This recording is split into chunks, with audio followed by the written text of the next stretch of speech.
साथियों, जैसा कि आपको पता है, पुराने समय में दिया हुआ श्राप कभी व्यर्थ नहीं जाता था। आज मैं आपको पुराने काल के 5 श्रापों के बारे में बताऊंगा। सबसे पहला है तुलसी का भगवान विष्णु को श्राप। शिव पुराण के अनुसार शंखचूड़ नाम का एक राक्षस था। उसकी पत्नी का नाम तुलसी था। तुलसी पतिव्रता थी, जिसके कारण देवता भी शंखचूड़ का वध करने में असमर्थ थे। देवताओं के उद्धार के लिए भगवान विष्णु ने शंखचूड़ का रूप लेकर तुलसी का शील भंग कर दिया। तब भगवान शंकर ने शंखचूड़ का वध कर दिया। यह बात जब तुलसी को पता चली तो उसने भगवान विष्णु को पत्थर हो जाने का श्राप दिया। इसी श्राप के कारण भगवान विष्णु की पूजा शालिग्राम शिला के रूप में की जाती है। दूसरा श्राप श्रृंगी ऋषि का परीक्षित को दिया था। पांडवों के स्वर्गारोहण के बाद अभिमन्यु के पुत्र परीक्षित ने शासन किया। उसके राज्य में सभी सुखी और संपन्न थे। एक बार राजा परीक्षित शिकार खेलते खेलते बहुत दूर निकल गए।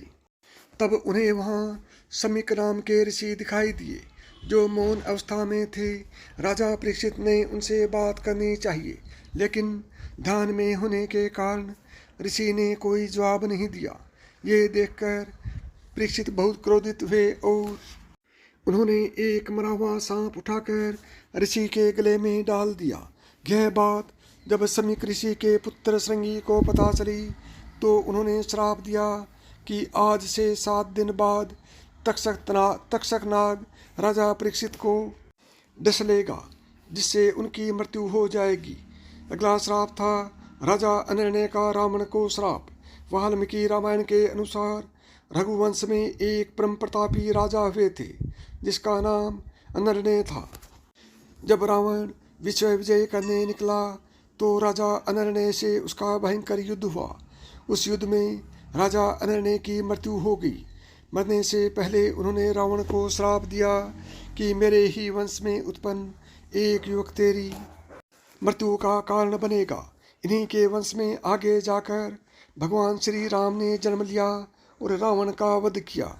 अगला श्राप है परशुराम का कर्ण को श्राप। महाभारत के अनुसार परशुराम भगवान विष्णु के अंशावतार थे। सूर्य पुत्र कर्ण उन्हीं का शिष्य था। कर्ण ने परशुराम को अपना परिचय एक ब्राह्मण के रूप में दिया था। एक बार जब परशुराम कर्ण की गोद में सिर रखकर सो रहे थे, उसी समय कर्ण को एक भयंकर कीड़े ने काट लिया। गुरु की नींद में विघ्न आए, ये सोचकर कर्ण दर्द सहते रहे, लेकिन उन्होंने परशुराम की नींद से नहीं उठाया। नींद से उठने पर जब परशुराम ने ये सोचकर कर्ण दर्द सहते रहे, लेकिन उन्होंने परशुराम को नींद से नहीं उठाया। नींद से उठने पर जब परशुराम ने ये देखा तो वे समझ गए कि कर्ण ब्राह्मण नहीं बल्कि क्षत्रिय है। तब क्रोधित होकर परशुराम ने कर्ण को श्राप दिया कि मेरी सिखाई हुई शस्त्र विद्या की जब तुम्हें सबसे अधिक आवश्यकता होगी, उस समय तुम वह विद्या भूल जाओगे। अगला श्राप था तपस्विनी का रावण को श्राप। वाल्मीकि रामायण के अनुसार एक बार रावण अपने पुष्पक विमान से कहीं जा रहा था। तभी उसे एक सुंदर स्त्री दिखाई दी, जो भगवान विष्णु को पति रूप में पाने के लिए तपस्या कर रही थी। रावण ने उसके बाल पकड़े और अपने साथ चलने को कहा। उस तपस्वी ने उसी क्षण अपनी देह त्याग दी और रावण को श्राप दिया कि एक स्त्री के कारण ही तेरी मृत्यु होगी। अगला श्राप था जो गांधारी ने भगवान श्री कृष्ण को दिया था।